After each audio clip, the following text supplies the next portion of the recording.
പ്രിയപ്പെട്ടവരെ, ഇന്നത്തെ ചോദ്യം: ദൈവം നിന്നെ എന്തിനു വേണ്ടിയാണ് വിളിച്ചിരിക്കുന്നത്? എന്താണ് ചോദ്യം? ദൈവം നിന്നെ എന്തിനു വേണ്ടിയാണ് വിളിച്ചിരിക്കുന്നത്? സുവിശേഷം ഒരു വിളിയാണ്, അല്ലെങ്കിൽ വിശ്വാസ ജീവിതം എന്ന് പറയുന്നത് ഒരു വിളിയാണ്. എന്തിനു വേണ്ടിയാണ് സുവിശേഷത്തിലൂടെ നമ്മെ ദൈവം വിളിച്ചത്? പൗലോസ് അപ്പോസ്തലൻ പറയുകയാണ്, എന്നെ അവിടുന്ന് തൻ്റെ ദാസനായിരിക്കാൻ വേണ്ടി വിളിച്ചു, അപ്പോസ്തലനാകാൻ വേണ്ടി വിളിച്ചു, ശിഷ്യനായിരിക്കാൻ വേണ്ടി വിളിച്ചു എന്ന് പറഞ്ഞിട്ട് പറയുകയാണ്, ദൈവം നിങ്ങളെ വിളിച്ചിരിക്കുന്നത് യേശു ക്രിസ്തുവിൻ്റെ സ്വന്തമാകാൻ വേണ്ടിയാണ്. കൈയടിച്ച് കർത്താവിന് നന്ദി പറയാം. അല്ലേ, നമ്മളെ കല്യാണത്തിന് വിളിച്ചത് എന്തിനാണെന്ന് നമുക്കറിയാം. പക്ഷേ നമ്മളെ ഈശോ ഈ ബലിവേദിയിലേക്ക് വിളിച്ചത് എന്തിനു വേണ്ടിയാണ്? ഈശോയുടെ സ്വന്തമായി തീരാൻ.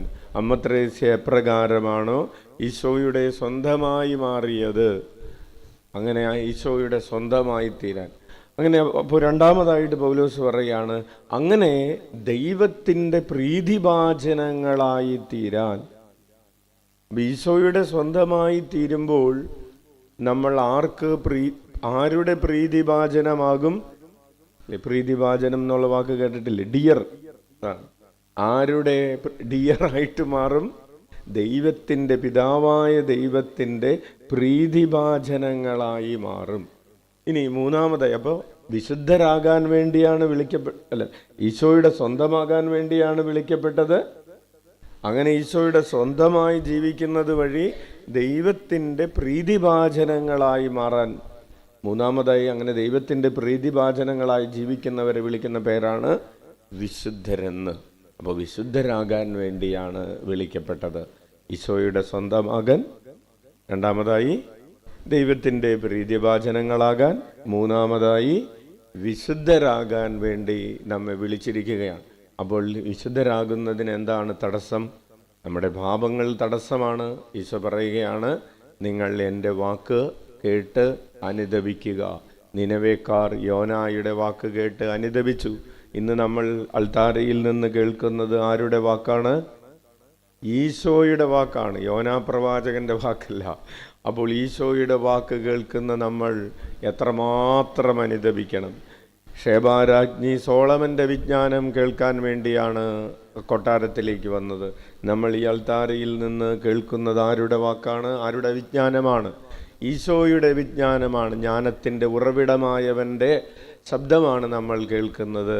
അപ്പോൾ ഈശോ നമ്മളിൽ നിന്ന് ആഗ്രഹിക്കുകയാണ്, ഷേബാരാജ്ഞിക്ക് ഉണ്ടായിരുന്നതിനേക്കാളും തീഷ്ണത, അനുദപിക്കുന്നതിന് നിനവേക്കാർക്കുണ്ടായിരുന്നതിനേക്കാളും തീഷ്ണത ഇന്ന് നമുക്ക് ഉണ്ടാകണമെന്ന്. കൈയടിച്ച് നന്ദി പറയാം. നമുക്ക് കണ്ണുകളടച്ച് കരങ്ങൾ കൂപ്പി ഉള്ളിലേക്ക് നന്നായി ശ്വാസമെടുത്ത് നമ്മുടെ അനുദിന ജീവിതത്തിൽ അനുദപിക്കുന്നതിന് വന്നുപോയ കുറവുകൾ ഓർത്ത് നമുക്ക് പാപപരിഹാരം ചെയ്യാം. ഈശോയുടെ സ്വന്തമായി ജീവിക്കുന്നതിൽ ദൈവത്തിന് പ്രീതിഭാജനങ്ങളായി തീരുന്നതിൽ, വിശുദ്ധരായി ജീവിക്കുന്നതിൽ വന്നുപോയ പിഴവുകളെ ഓർത്ത് അനുദപിച്ച് കരങ്ങൾ ഉയർത്തി 21 പ്രാവശ്യം ഉച്ചത്തിലെ യേശുനാമം വിളിച്ച് നമ്മുടെ പാപങ്ങൾക്ക് പരിഹാരം ചെയ്യാം. ഈശോയേ, ഈശോയേ, ഈശോയേ, ഈശോയേ, ഈശോയേ, ഈശോയേ, ഈശോയേ, ഈശോയേ, ഈശോയേ, ഈശോയേ, ഈശോയേ, ഈശോയേ, ഈശോയേ, ഈശോയേ,